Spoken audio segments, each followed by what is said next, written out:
Uttar Pradesh police का वर्दी में गुंडा राज है। उत्तर प्रदेश पुलिस का वर्दी में गुंडा राज है। उनका आई कार्ड छीन लिया, उनके पैसे छीन लिए, पर्स छीन लिया। वो कह रहे हैं कि मैं एक मतलब दिल्ली पुलिस का वो हूँ। तो कोई सम्मान, कोई कानून व्यवस्था, कोई चीज रह गई है या नहीं रह गई? राजनीतिक पार्टियां आती हैं जाती हैं, धर्म के आधार पर जो कर रहे हैं ये बहुत नीची सोच वाले आदमी हैं। इस लड़ाई को कोई नहीं जीत पाएगा। केवल किसी को जीतना है तो प्यार से जीतो। दिल्ली पुलिस के हेड कांस्टेबल को पीटा जाना सरकार के लिए इससे ज्यादा शर्मनाक बात कुछ नहीं है। और उसके बाद भी उनका बचाव किया जाता है, वो भी पदाधिकारियों द्वारा। तो ये कितना गलत किया जा रहा है। मतलब आप इस गुंडा राज को बढ़ावा दे रहे हो।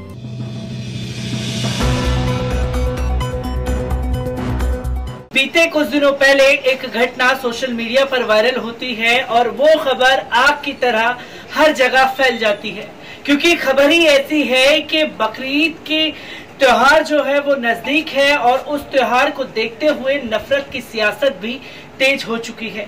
क्योंकि जो मामला सामने आया, उत्तर प्रदेश सरकार ने गाइडलाइंस जारी जरूर कर दी गई। उस गाइडलाइंस में कहीं ये नहीं कहा गया कि आप खुले में जानवर लेकर के नहीं जा सकते। ले जाने की मनाही नहीं थी, पर इसका शिकार हुआ दिल्ली पुलिस का कांस्टेबल फिरोज अहमद, जिसके साथ बदसलूकी की गई, धर्म के आधार पर उसे गालियां दी गई।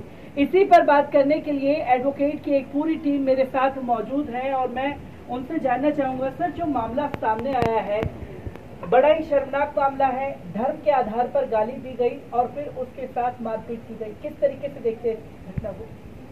ये सरासर अन्याय है। हर धर्म का सम्मान होना चाहिए। देश है, सबका देश है, और इसी कारण से छोटी छोटी बातों पे इशू बनते हैं।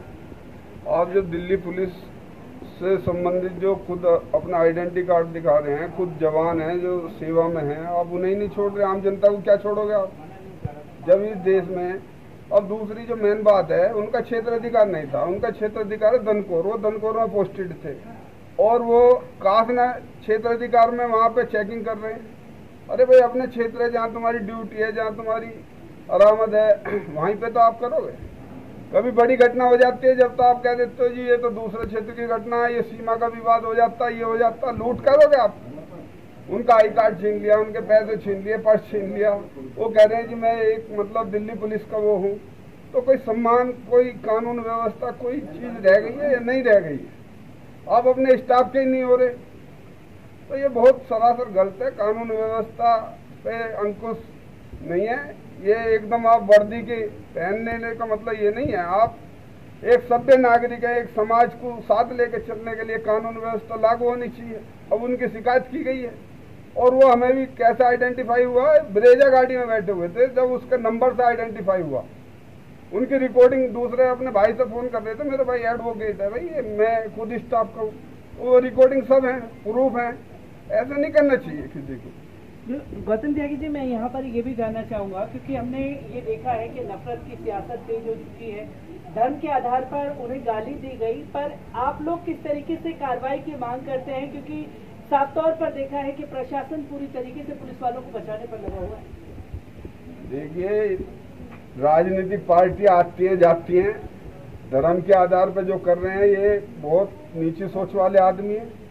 हर धर्म का आदमी मेरा भाई है। मेरे गांव में भी सब हिंदू, मुस्लिम, सिख, ईसाई रहते हैं, मेरी ससुराल में भी रहते हैं। इस लड़ाई को कोई नहीं जीत पाएगा। केवल किसी को जीतना है तो प्यार से जीतो। किसी को जीतना है तो प्यार से जीतो। इस पर और भी लोग मेरे साथ मौजूद हैं। किस तरीके से देखते हैं ये जो शर्मनाक घटना उत्तर प्रदेश से हम लोगों के सामने आई है?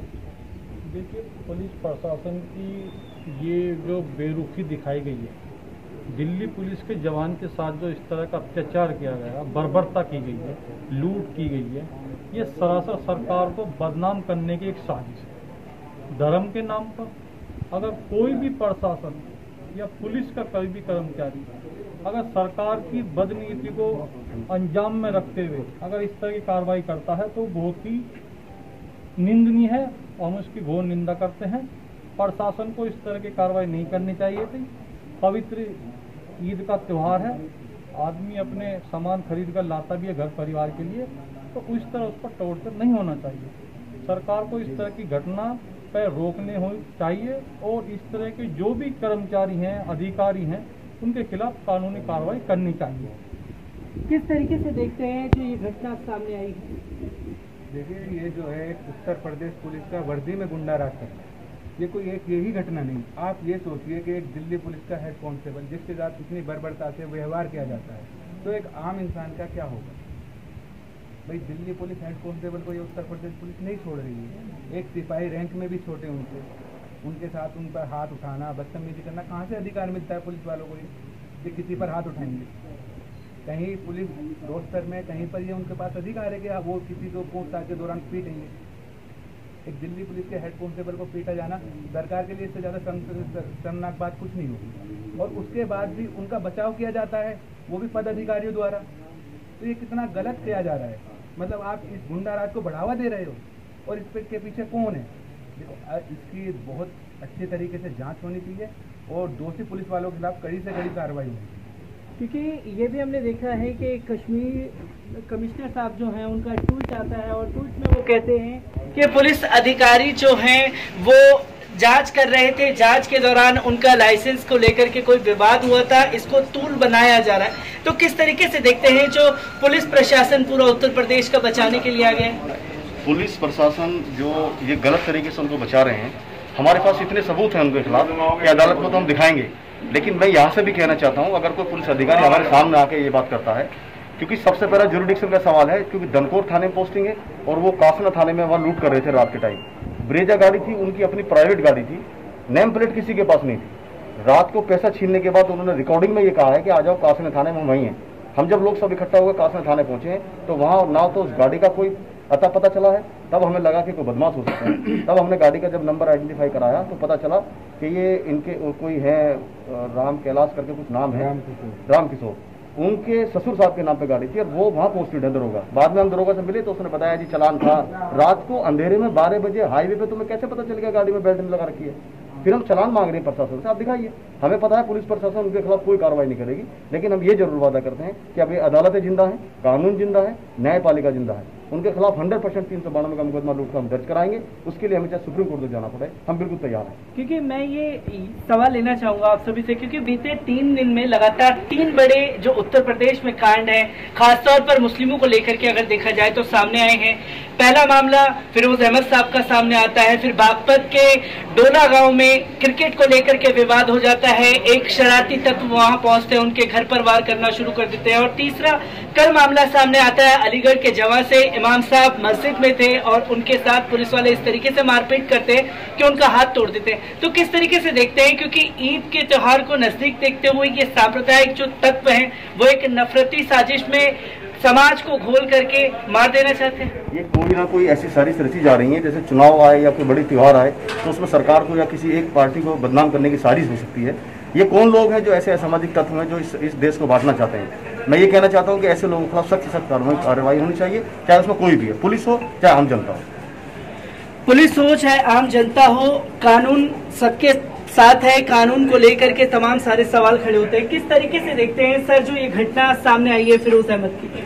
सर, मेरा मानना ये है कि चाहे पुलिस है, एडवोकेट है, जज है, नेता है, जो कानून का उल्लंघन करेगा उन सबको एक दायरे में होना चाहिए।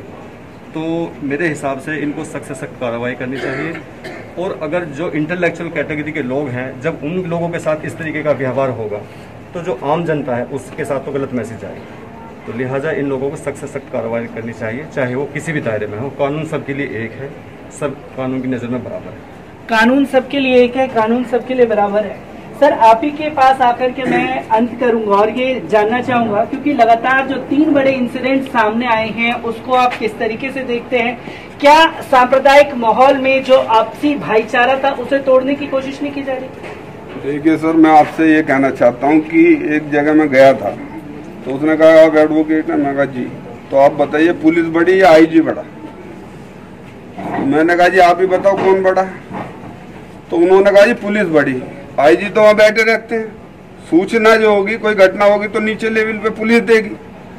और जब ये कुछ चंद लोग ये फिजा को बिगाड़ रहे हैं और ऊपर अधिकारियों से मतलब मैसेज नहीं जा पा रहा, इस तरीके से अपराध को बढ़ावा मिल रहा है और इससे सभी की बदनामी हो रही है, समाज का माहौल खराब हो रहा है। तो ये कुछ चंद लोग हैं, इनको सख्त से सख्त सजाई होनी चाहिए।